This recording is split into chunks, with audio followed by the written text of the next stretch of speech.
Niyanig po ng magnitude 7.5 na lindol naman ang Taiwan. Kani-kanina lang ito, Kong. Nangyari yan kaninang umaga lang, mag-alas 8 ng umaga, northeast ng Taiwan. May lalim na 19 na kilometro. Agad naman nagpalabas ng tsunami warning ang PHIVOLCS dahil sa insidenteng yan, bayan, napakalakas na lindol. Malapit po yan sa Batanes. At upang alamin natin ang detalye po nito, bayan, nasa linya si PHIVOLCS Director Teresito Bacolcol. Director, may buntag. May buntag, sir. This is Aljo Bendio, Director with Congressman Erwin Tulfo. Live na karon na Punto Asintado Reload, Radyo Pilipinas at PTV. Director. Yes, sir. Yes, may buntag po sa inyo, sir. Oo. Ay, may naglabas na tayo ng tsunami warning. Saan ito, Director? Also, kanina, nagpalabas tayo ng tsunami warning following the earthquake in Taiwan. So, may mga 4 tayong probinsya na naglabas tayo ng warning for these 4 provinces: Batanes Group of Islands, Gayan, Ilocos Norte, and Isabela.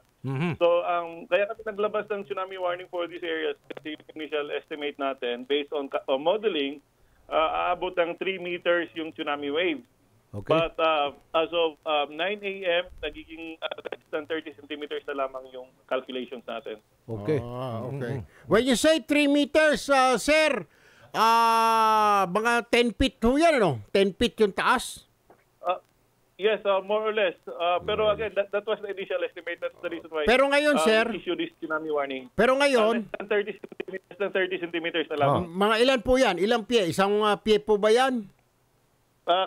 Less than half a meter. Kasi half a meter is 50 centimeters. 30 na lamang. Okay. May mandatory evacuation ba tayo sa mga kababayan natin nakatira sa mga coastal areas? Yes, nagpalabas kami ng, again, the tsunami warning recommendation na immediate evacuation to higher grounds, yung mga areas na coastal communities na sa 4 na probinsyang nabanggit ko. Hindi kaya ito makaapekto sa atin, sir, directly yung earthquake dahil kasama po sa Pacific Rim of Fire ho tayo, Dr. Teresito, sir. Yes, ito yung effect na kasi kung shaking hindi medyo malayo, pero since offshore siya and medyo malakas yung lindol, considered as a major earthquake in 7.5, it probably would generate a tsunami na makakaapekto sa bilang yung Taiwan ng Pilipinas. Para maintindihan ng taong bayan, napakalakas nito. Gaano po kalakas itong 7.5 magnitude na lindol? Yung magnitude 7.5, i-imagine nyo na lang yung magnitude 7.0. That is equivalent to 32 atomic bombs at Hiroshima. So ganun kalakas ang magnitude 7.0. So you just imagine if it's magnitude 7.5, more than that yung atomic bomb. Natumbahan ng mga bahay doon, natabingin na yung mga bahay sa Taiwan. Diyos ko po, praise the Lord. Anyway, so ang inabangan po lang natin, tsunami, pero medyo bumaba na sa tingin ho ninyo sa Dr. Bacolcol. Yes, tama po kayo. Ang expected arrival based on calculations would be between 8:33 a.m. to 10:33 a.m. Now, malapit na mag-10:33, maglalagay pa tayo ng buffer time plus 2 hours para ma-ensure natin na safe na yung mga kababayan natin bago natin ibaba yung tsunami warning or i-cancel yung tsunami warning. Alright. Maraming salamat po, Director Teresito Bacolcol ng PHIVOLCS. Good morning po sa inyo. Good morning din sa inyong dalawa.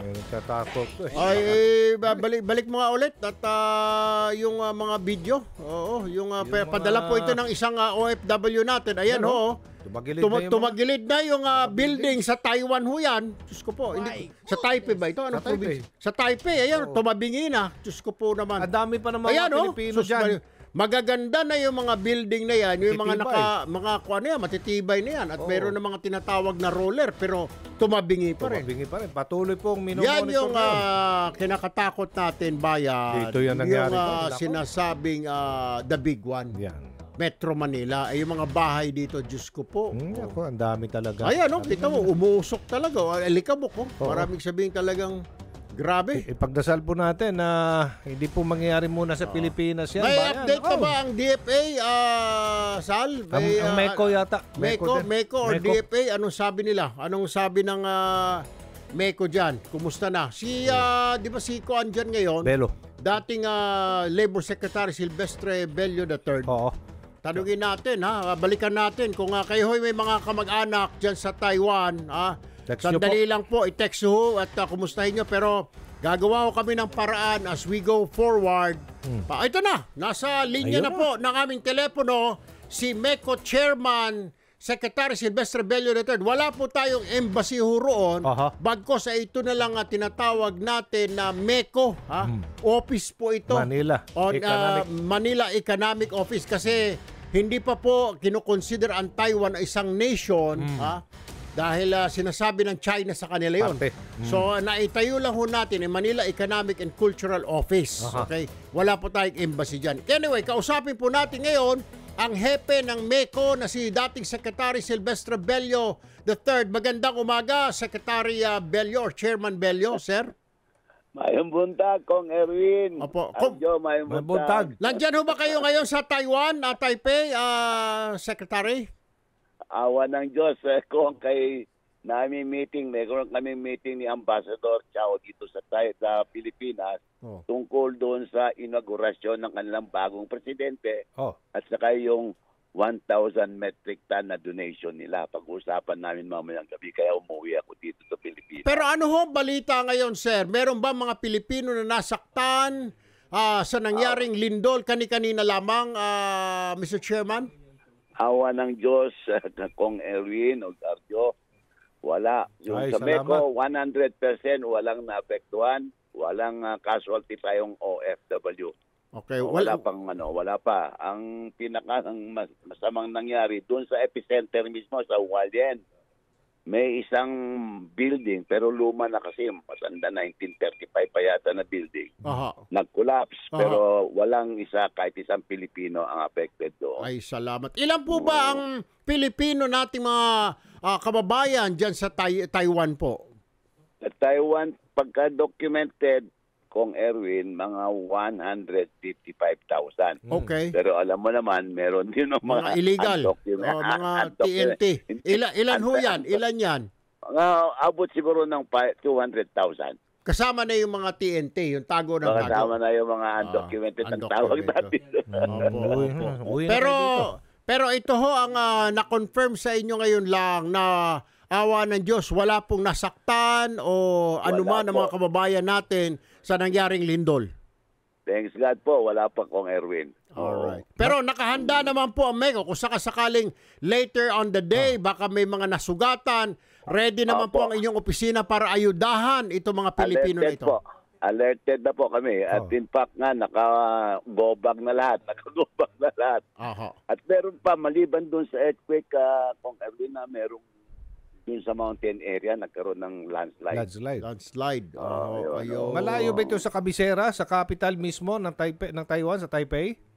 Malayo. Pati yung epicenter is about 3 hours from Taipei to Hualien. Yun, Hualien, northeast part of Taiwan yan. Ang balita ko, sir, karamihan ng mga Pilipino ay nandiyan sa Taipei, sa capital. Tama po ba? Yes, correct. Correct. Dito sa... Sir, matanong ko lang, anong trabaho ng mga OFW natin dyan? I heard, tama po ba, nasa factory sila? Karamihan, nasa factory? Karamihan, mga 70% nasa what we call the factory workers. Okay. Alright. So, naka-ready po yung ating MECO, sir, just in case ready po. Entire day kung kailangan silang.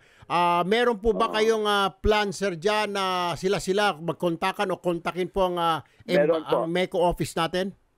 Meron pong ganong contingency plan ang MECO together with yung mga department dyan, DTI, DMW, DOT, Pag-ibig, SSS, merong coordinated contingency plan in case of any emergency. Just in case lang, sir, meron ba kayong hotline? Kabisado ba ninyo? Opo. Meron po. Meron nga akong telepono hawak-hawak kayo eh. Ano po yung hotline natin, sir? Para may mga nakikinig sa atin, ng mga kamag-anak nila na nandoon, pwede ho nilang i-text yung number na yan para makatawag kung sakasakaling kailangan ho nila ng tulong. I-text ko niya sa emo kong. Opo, okay. Sige po. Mr. Chairman, maraming salamat po. Chairman Silvestre Bello ng Mekong. Salamat po. Thank you po. Amping. Salamat po. Thank you.